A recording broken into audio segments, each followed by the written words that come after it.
This, you start understanding how Kotlin's entire standard library actually works under the hood. What we are going to break down today is that what generics are, why they exist, type parameters, reusable code, generic function, generic collection, a list, map, filter, type safety, abstraction, reusable architecture, T&R, mutable versus immutable collection, how modern APIs are designed. So this is going to be a massively level up your Kotlin understanding. And so let me just stop it and let's get into it. So the core problem is that before generics existed, developers constantly repeated themselves. Imagine this situation that you create a filter ints for integers, then later create filter strings for string, then filter rectangle, then filter user for user, and suddenly you realize that the logic is basically identical. Only the type changes. That is a terrible architecture, and that's why duplication is bad. Duplicate code create maintenance nightmares, inconsistent behavior, unnecessary complexity, and more bugs, harder debugging. Strong developers try to generalize logic, and how beautifully generics solve is that generics allow you to write one piece of code that works with many data types. Okay, that is the entire purpose. So you have already been using generics. That this surprises many beginners that you have already seen list and integer, right? And list and string. Inside those less than and greater than symbols, or mutable list. Inside mutable list and the data type double inside those less than less than or greater than symbols. Those angle brackets you see, that is generics. And what does list integer means? That it just means that a list containing integer values. And what about list string? A list containing string values. So it is just same list structure, just different content type. That flexibility is powered by generics. And the big idea is that generics create type placeholder. Instead of hard coding exact type, let's build generic filter. Now we are going to build our own generic filtering function. This is used for understanding modern Kotlin APIs. Now we are creating our code.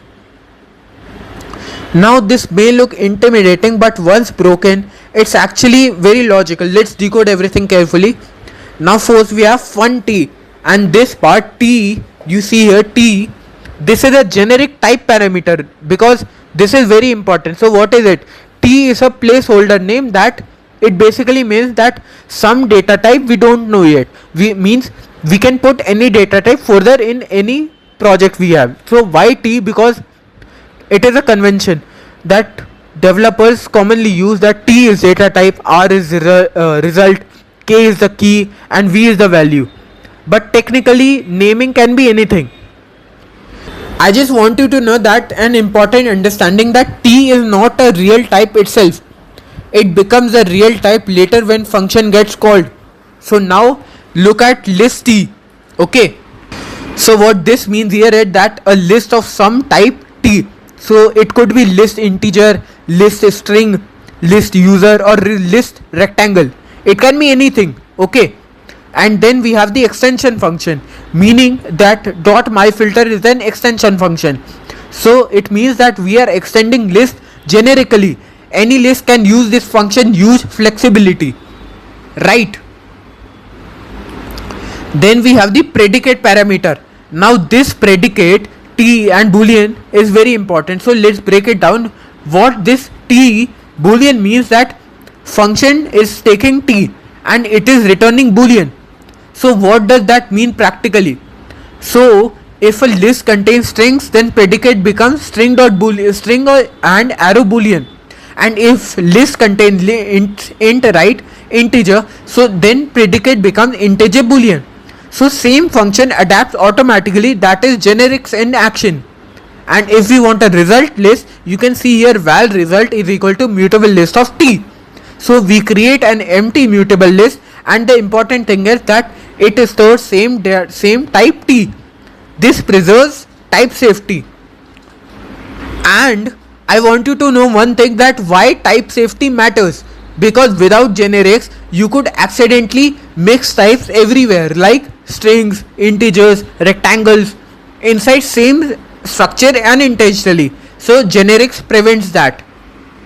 Now we will see about iterations, like for element in this. So this refers to original list, right? We iterate through every element. Filtering logic, if we have to filter logic, we will use if, predicate and element. So what this does is it calls lambda on current elements. If lambda returns true, it keeps it, otherwise discard it. And adding to result, we use result.add element. Only matching elements get added. Simple filtering logic. And then we have returning immutable list. I want you to know that there is an important detail which we have result.toList. Right? We convert mutable list into immutable list before returning. Why? Because immutable collections are safer, less accidental modification, very commonly Kotlin design philosophy. So now let's just use it. So when we use it, we see that val string is equal to list of hello world bye bye how's it going, right? So this becomes list and string. So t is equal to string. Now if we want to filtering strings, now lambda parameter, as you can see, string dot my filter it dot is length is greater than equal to 10. You can see because it is equal to string, because t becomes string. And if we want to checking each string, we check that hello length and 5, so it fails, so it removed. And if it's world, we want to say 5, it's removed. Bye bye length 5 removed, length 7 removed. How is it going? 16 passes, so it kept, right? So the final result will be how is it going. Now integers, as we see, val integer equals to list of 1 2 3 4 5. Now t is equal to integer. It is the same function but different type. And if we want to filter it, we can see here filter iteration. 1 is true, 2 is true, 3 is false, 4 is false and 5 is false. So return will be 1 and 2 printed here. Okay. And a massive realization I have found here is that some exact function works for string, integers, doubles, rectangles, users, product, messages, literally any data type. So that is the power of generics. This is how standard libraries work. Kotlin's collection function uses are heavily dependent on generic, because library creators don't know what our app types will be. So they design flexible reusable code. Instead of writing code for specific types, you write code for categories and behavior. That's a huge software engineering maturity. So now let's talk about map. Another extremely important generic function is filter versus map. This distinction matters heavily because filter removes element based on condition, and meanwhile map transforms element into a new form. As we can see here, in our val number equals to list of 1 2 3 4, we have val map number numbers dot map, it is it.it2 double and println map number. So the output will be 1.0, 2.0, 3.0, 4.0. So what happened here? What happened here is that each integer transformed into double step by step. That 1 transformed into 1.0, 2 into 2.0, 3 into 3.0 and 4 transformed into 4.0.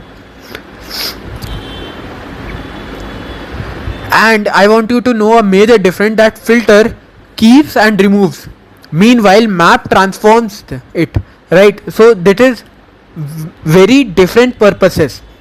And I want you to know that map is also generic. And now we encounter huge concept, which is T and R, which is type and resulting type. What they only means, type is equal to original type and R is the resulting type. So let's take an example of original list and after mapping. As you can see here, T is int and R is double here. So why is this really powerful? Because map can transform any type into any other type.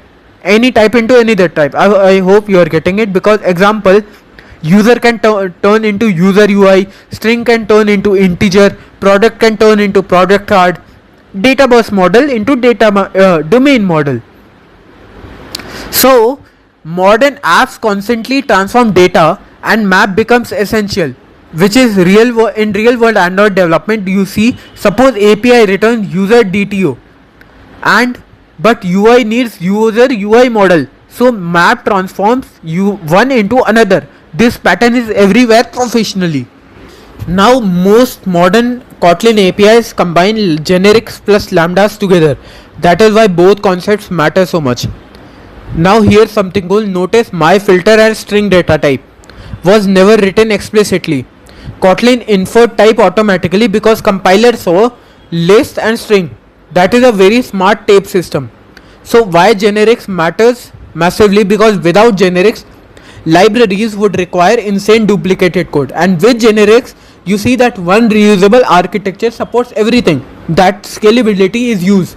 And the most common beginner mistake is that beginners often think that generics are just weird syntax. No, generics are about reusable type safe abstraction. That is the real concept. And another beginner mistake is trying to memorize syntax without understanding. They don't want to know what problem does this solve. Always focus on that problem first and syntax second. Now a quick recap I want you to give, that generics are just code that works with many types. T is the placeholder type. List is the list. T is the list of some type. Filter is filtered. What filter does it? It removes element. And map transforms elements. And T and R, you will see that input type and output type. And meanwhile, when you learn, you will soon learn about K and V, because K and V are key value pairs that comes under Jetpack Compose and object oriented programming. You use that most often in DSA, data structures and algorithm. And honestly, generics are one of the biggest reasons Kotlin's standard library feels so powerful, because instead of creating thousands of separate functions for every possible type, Kotlin just builds flexible reusable abstraction that adapts automatically to your type, to your data type basically. That is the real software engineering thinking, because one function works for string, integer, shape, rectangle, circle, literally any list of anything. That is the power of generics. Now just you can see that map function, right, which is in another incredibly useful generic collection function, because it transforms every element. How we transform each integer into a double function, double data type, right? The function signature, if you hover over it, as you can see, and shows it, takes the type of the original list and maps it to a potentially different type. It's also a generic tr, where t is the input type and r is the output type. And that's it for this video. Meanwhile, you just see what I'm doing for these 2 minutes and understand. I want you to do this on your own and just watch this.